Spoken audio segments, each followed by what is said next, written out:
Ladies and gentlemen, the show we've all been waiting for. Paranormal Buzz Radio is proud to present REP Paranormal and Friends with your hosts, Kim Purvis and Allison Robinson.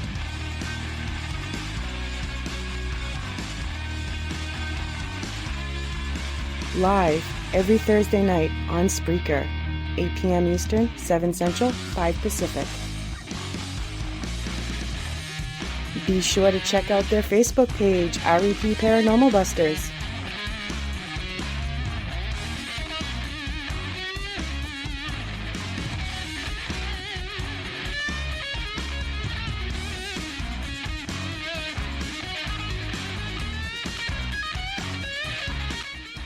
The views and opinions expressed in this podcast by the host or the guest do not necessarily reflect the views of Paranormal Buzz Radio or its sponsors. Use of any material produced by Paranormal Buzz Radio without express written consent is strictly prohibited. For information on everything Paranormal Buzz Radio has to offer, visit our website, paranormalbuzzradio.com. Like us on Facebook, follow us on Twitter and Instagram. Listener discretion is advised.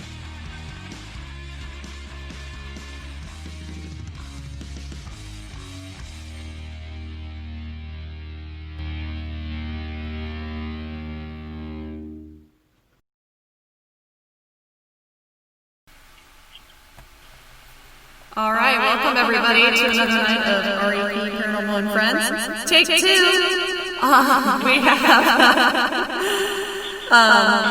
We have special guests tonight. We have Ricky Walker from Haunted Pickers. So welcome again. Welcome. Thank you for having me. Sorry. Nope, you're good. All right. I hope they're hearing us. No one said anything. Nobody has said anything yet, so I hope they can hear us. Good. What? There should not be an echo. Darren might be just being an ass. I'm not sure yet. Okay. All right. So let's see here. Go ahead and why don't you tell us again how you got started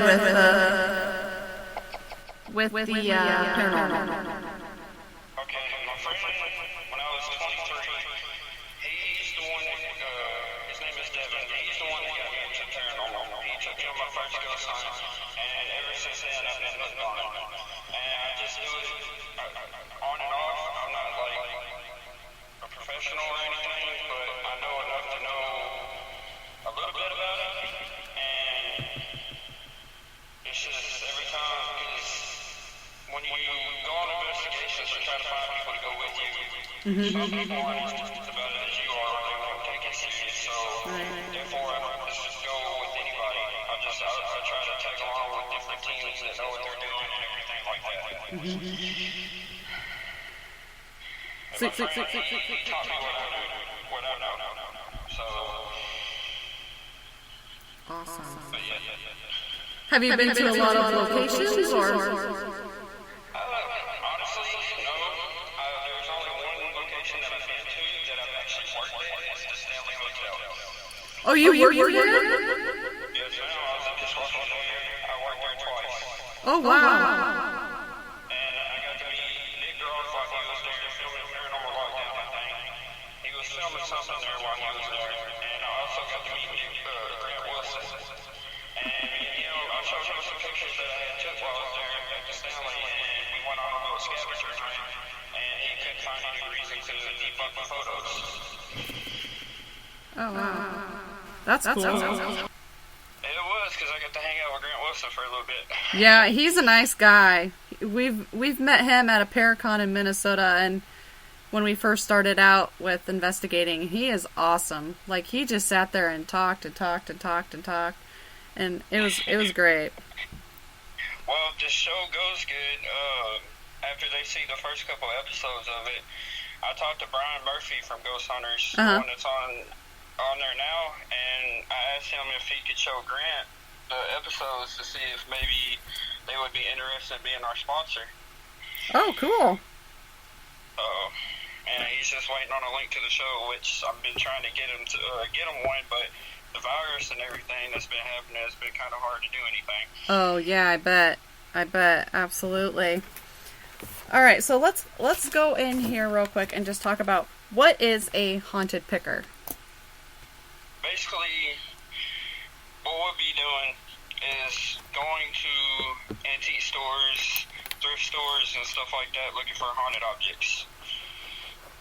And how we're going to be searching for them is using an EMF detector. Mm-hmm. And basically, whatever object we find, we're going to be investigating every object that we come across. Oh, that's cool. So you just go through like a random antique shop and just kind of hold up your K2 to it? Yes, ma'am.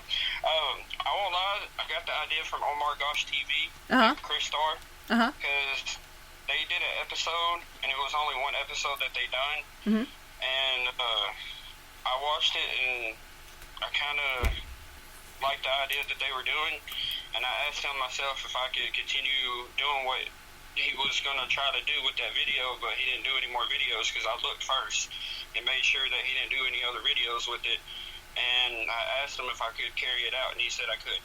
Oh, that's cool. And Chris Starr was throwing out different names, and Haunted Pickers was one of them, and that's the only thing that stuck with me was Haunted Pickers. Oh, cool. So, Well, there you go. I mean, it fits if that's what you're going to be doing, is looking for haunted objects. it is. I want to try to bring something new and different to the paranormal field. Mm-hmm. And I figured this is new and different. I mean, I know there's people that, they'll investigate objects on their own here and there, but they don't go to antique stores looking for them or anything like that. So, Mm-hmm. none that I've seen anyway. Yeah. And that's what I feel I should be doing, is going around searching for haunted objects. Cool. Now, have you gotten any off of, like, eBay or anything like that? I haven't. I'm a little, I guess, scarce to get stuff off of eBay because you don't know if they're really going to be haunted or not. Mm-hmm. That's true. And I don't want to spend $50 on an item and it turn out to be just a regular item.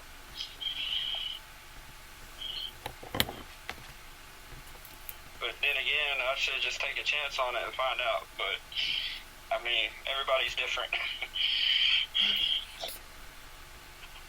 That's true. I gotta sneeze. So, Excuse me. Whew. bless you. Thank you. You're welcome. So I'm from Arkansas, so... Okay, that's another thing. Yeah, we were gonna ask you where you were from.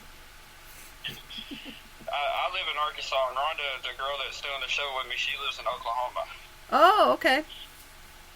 And the first two series we'll be doing is Arkansas and then Oklahoma, and then after that we're gonna figure out where to go from there. Oh, okay. So you'll, like, travel around to, like, different states, or? Yes, ma'am. That's the goal. We're gonna try to travel around the U.S. and try to get as many as we can, because eventually I would like to open a museum and put all the items that we find in the museum. Oh, cool. That way people can come and look at them, and pretty much something like Zach Bagans' Haunted Museum. Gotcha. Alright, let's see here. Okay, so besides using your K2, what other things do you use to determine if an object is haunted? I'm gonna be I'm not just using one. Well, I'll be using one during the show, like when we do our recordings of the antique store. Whenever we investigate the items, I'm gonna use more than one K2 meter. It's not just gonna be one. And I'm going to use the spirit box, and I use the necrophonic app. I know some people don't like using it, but I've seen YouTubers use it, and it's worked wonders for them. Mm-hmm. And I use it. I've been using it on a few items that I have recently, and it's worked for me. Mm-hmm. We use the necrophonics. We use necrophonics occasionally on ours, and but sometimes we like to give it a little breather, because otherwise it seems like sometimes you'll get the same thing coming up over and over again. So I think it That's might what I feel like.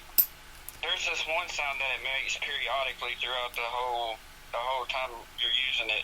I think you probably know which one I'm talking about. It's like a lady making some kind of weird noise. Yeah. Yep. Yeah. Kind of hard to explain, but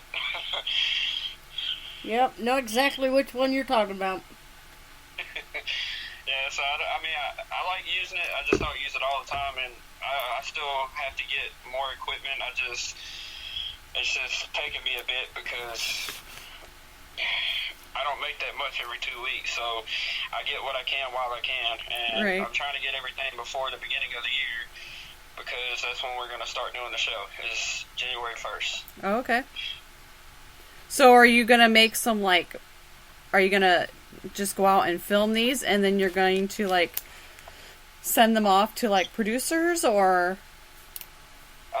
What I'm going to do first, I'm going to try to get as many viewers as I can on YouTube. I'm going to probably post, like, the first 10 episodes on YouTube and see how many viewers and stuff I get. If it goes well, then I'll start sending it to producers and stuff. But the one person I am going to be sending a link to the show to is Brian Murphy from Ghost Hunters. That'll be cool. So, Alright, let's see here. Got that one. How do you think an object becomes haunted? well, okay. Let me try to explain this the best way I can. Sorry, y'all. No, you're okay. How I believe an object can become haunted is you have people going in and out of stores all day long. There's some people that know they have attachments attached to them, and there's some people that don't know they have attachments attached to them. So therefore, once a spirit sees an object that they like, they can manifest their energy to that object. And you got to realize that kids may have attachments too, because they're likely to have an attachment for an adult will because they're known to play with an Ouija board before they realize what it's about. And they can open up a door without even knowing that they're opening that door, and they can have stuff attached to them. That's how I feel that an object can become haunted. Good answer. Alright, I'm just flipping back and forth because I'm writing down questions from chat as I'm asking the questions that I already had written down, so. No, you're fine. It's just, y'all have to bear with me. This is my first podcast ever, so. Nope, that's okay. Well, tonight it looks like it's our first one, but it's really not. With all the difficulties we've had. I was telling him earlier, I go, just wait until I get all my pain meds in me. And then if that echo goes, just imagine what it's really going to sound like for the next show next week. It's probably really going to be trippy. Because I'll be slurring my words and it'll be a big echo. I'm a little nervous. Y'all probably can tell I'm a little nervous. That's okay. I ain't gonna lie.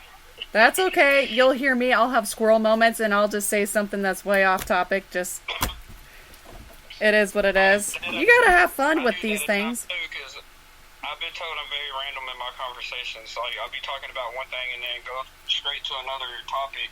And yeah. Nope, that's okay. No worries. I do the same thing, so it's all good. Just ask everybody who listens. Oh, let's see.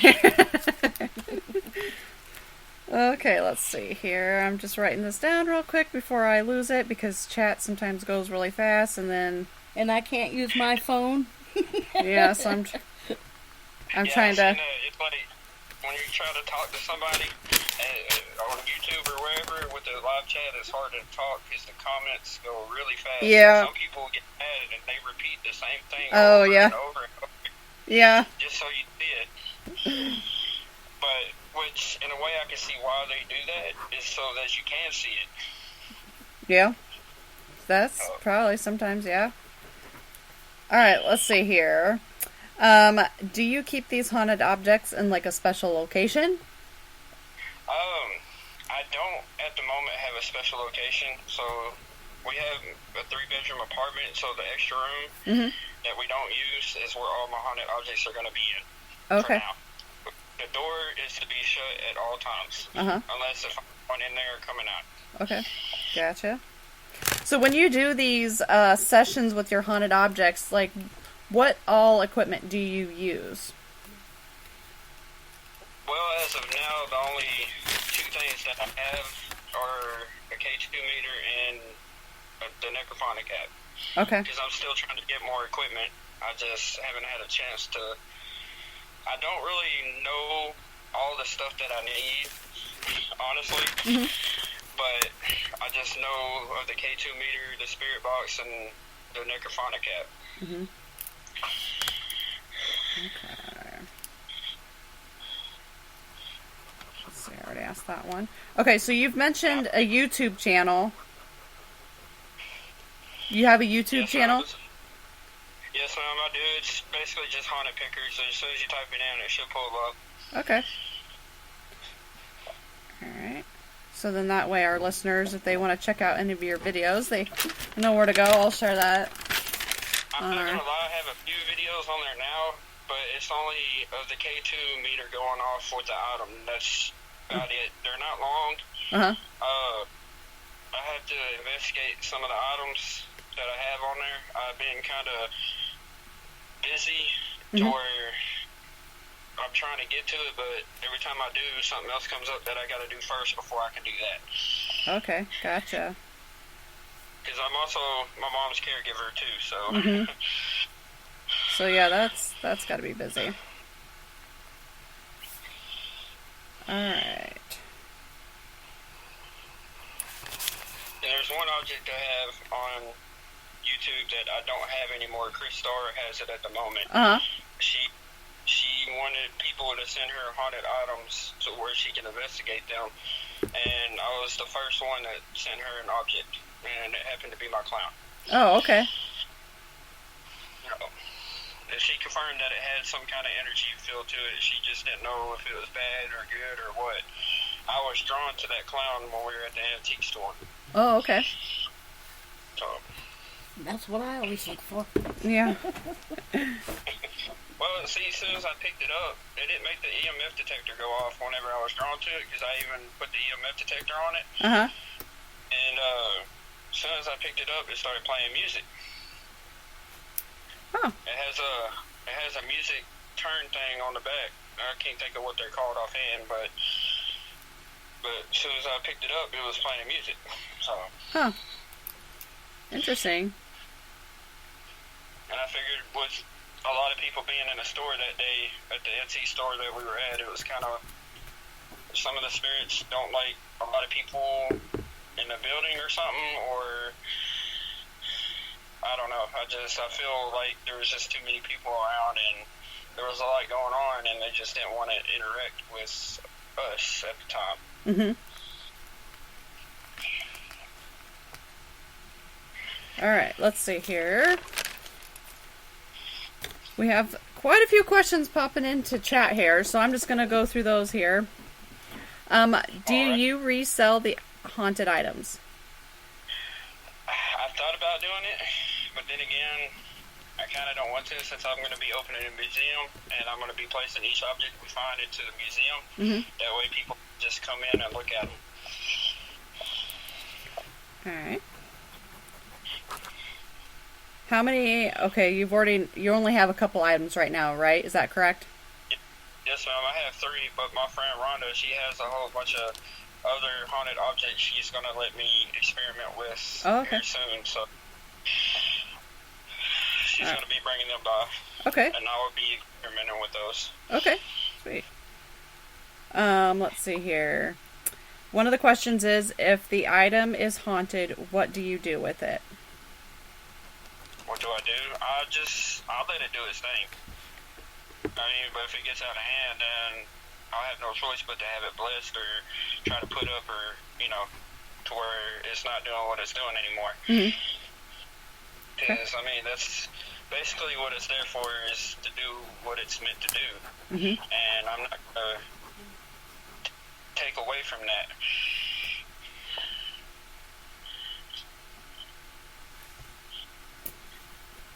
Alright, let's see here.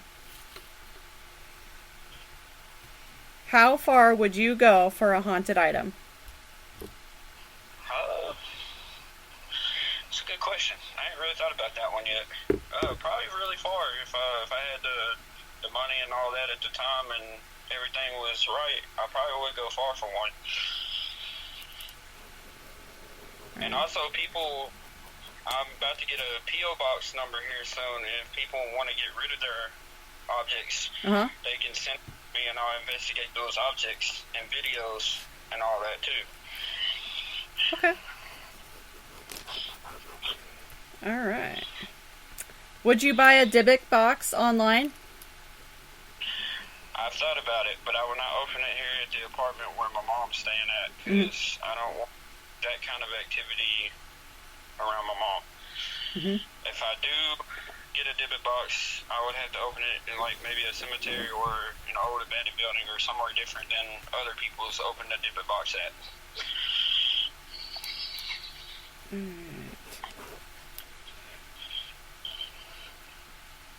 Okay, here, this kind of ties in with how far would you go for a haunted item. This one is, would you go to another country to get a haunted item? Would I go to another country? Of course. If I had the money and I had, if everything was right, like having a passport and money and all that, I would definitely go across to overseas to get a haunted object. In fact, once we get done with the U.S., I'm going to try to take it internationally, of going to antique stores all over across seas. Awesome. So that would be awesome. Just trying to get it to where it's possible. Yep. Alright, let's see here. Another question from chat was, how can I tell if an object I have is haunted? If you get some kind of energy feel, whether it's bad or good from it, usually that can determine that it's haunted.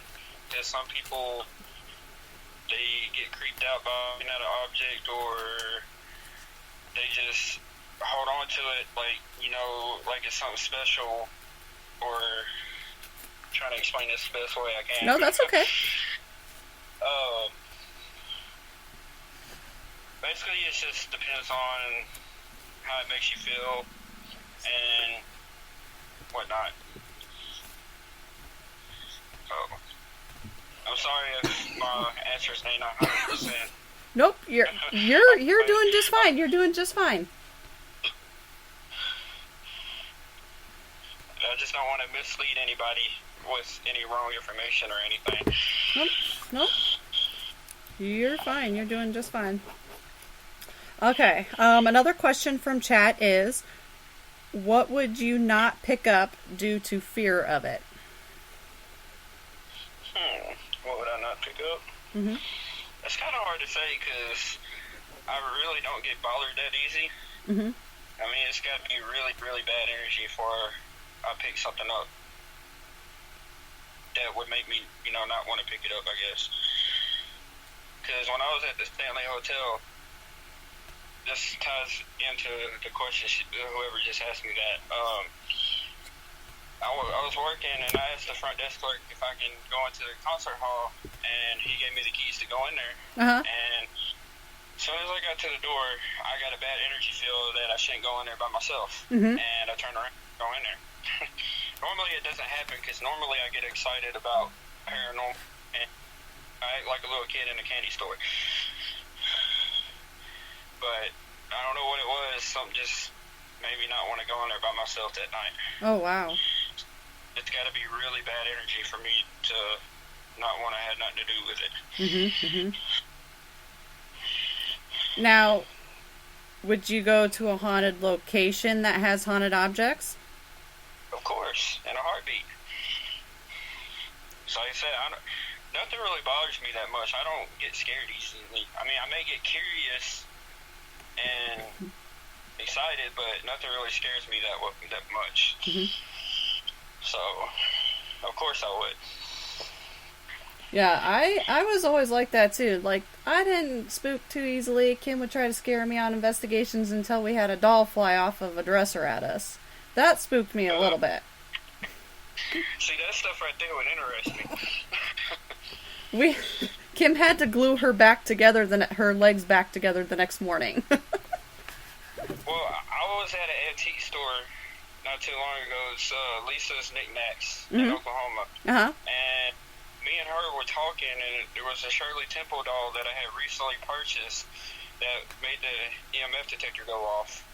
And I had it laying on its back, and I had the EMF detector on top of it, and it rolled over on its side and kind of like threw the EMF detector a little bit as if it didn't want it on there. And I didn't touch the area to make it move or anything, and me and her both seen it. And I wish I could have got it on camera, but it all happened too fast. So, oh, that's too funny. it's like the first doll I've ever bought. I know it's kind of weird sounding coming from a guy, but Well, if it's haunted, I don't care. yeah. Alright, I'm just scrolling through here to see if there was any other questions that I may have missed. Excuse me. Alright, so where can people follow you? I have Instagram, which is Haunted Pickers 2020. I have a Facebook page, which is just Haunted Pickers.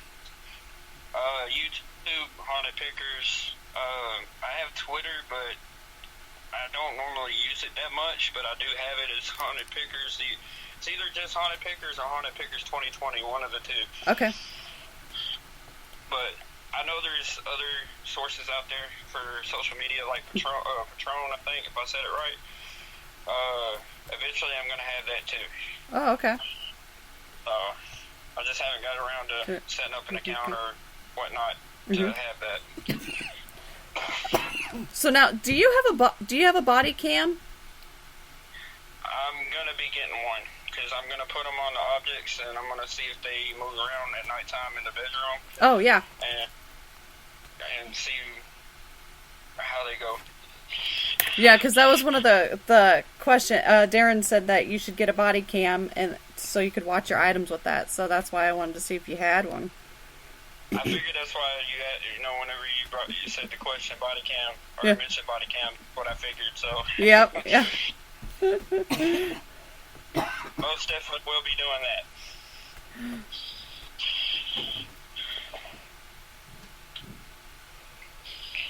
Okay. Now, let's say, alright, the show, if I buy like 10 objects during the show, and I'm only able to investigate like 2 or 3 on the show, what I'm going to do is the rest of the items that I bought, I'm going to do separate from the show on YouTube. Well, the shows will be on YouTube as well, but I'm going to do all the items separate while I'm investigating those objects on YouTube as well. So. Okay. Very cool, very cool. Tries to keep people interested in it. Yep. It'll be something different. Let's see here. I'm just checking to make sure again here. There's no questions in there. Alright. So when you start this museum, how are you going to keep people protected if something Good question. from the hunt?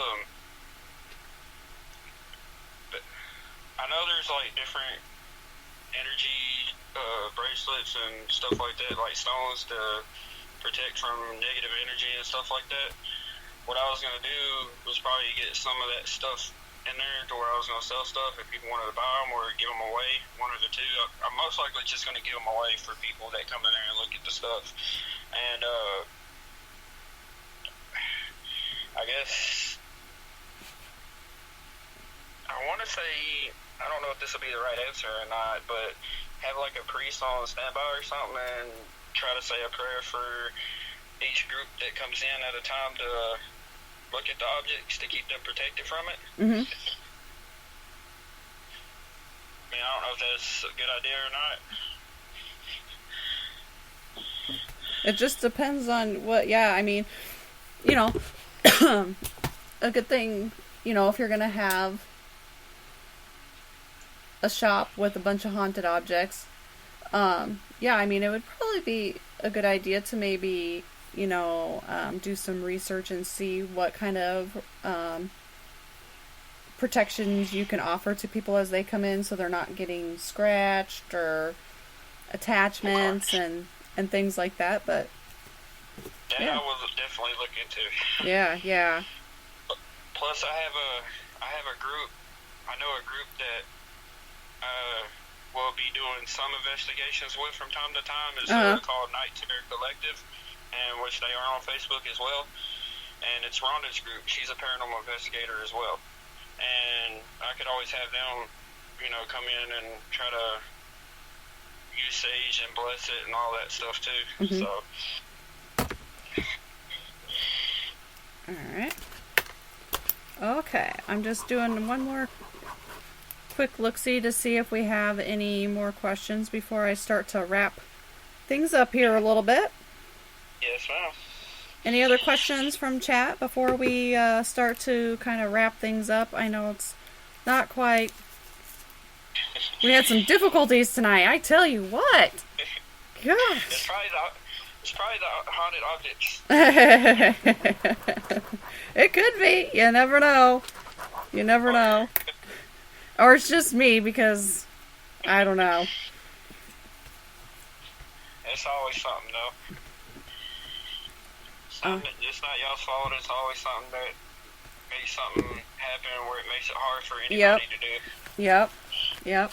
All right. Well, I'm going to give quick shout outs to everybody who was in chat real quick here before we wrap things up. We had... she was in the first show. Yep. We had Mama Deb, we had Shay, we had Kim, myself, we had Cynthia, Nico, Matt, and Darren. So thank you everybody who was in chat tonight. Thanks for all the awesome questions. Thank you to everybody who was not in chat but still listening. We appreciate each and every one of you. Next week we are having Karen Frey, and she is going to be putting on this 36-hour like paranormal kind of fest, I believe, on Facebook and YouTube. So it's gonna be awesome. They're gonna have a whole bunch of speakers and everything, so stay tuned to that. I know that Penny Griffith Morgan from the UK is going to be one of them. She's awesome.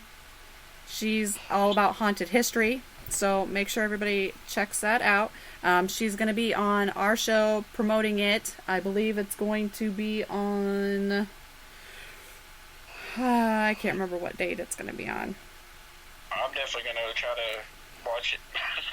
Yep. But next Thursday, Karen Frey will be on. She's going to be talking about that on our show, and then we'll have a date as to when that's going to be live, so you guys can hear all the speakers and interact and all that. It's going to be awesome. So stay tuned for that. And thank you, everybody. Peace out, and thank you for being on the show tonight. You did great for your first one. You did. I appreciate it. So now the next ones, you're going to kind of know how they roll, right? Right.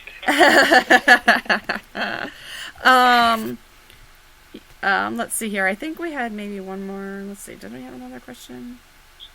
Maybe I didn't. I thought I saw something in there. Yeah, all right. I mean, that's why I took a friend on a ghost hunt, and he kept saying that we were in a cemetery. He kept saying that he thought he'd seen something. I was like, well, don't ever let your mind play tricks with you. If you saw something, you most likely did see something. Because, I mean, we're in a cemetery after all. Yep. Always believe what you see. Yeah. Just try to find, if you can't debunk whatever you try to see, or whatever reason happened to make equipment go off, if you can't debunk it, then that's what it is. So. All right. Okay, well, I will share all of your social media information, so that way if anybody wants to follow you, check out your YouTube videos, see what you're up to, see what your next haunted object is.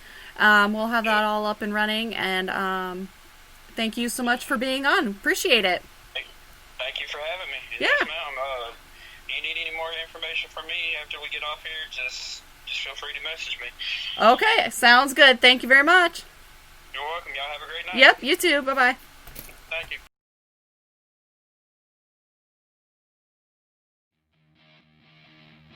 Thank you for listening to REP Paranormal and Friends. Be sure to check out Kim and Allison on Facebook at REP Paranormal Busters.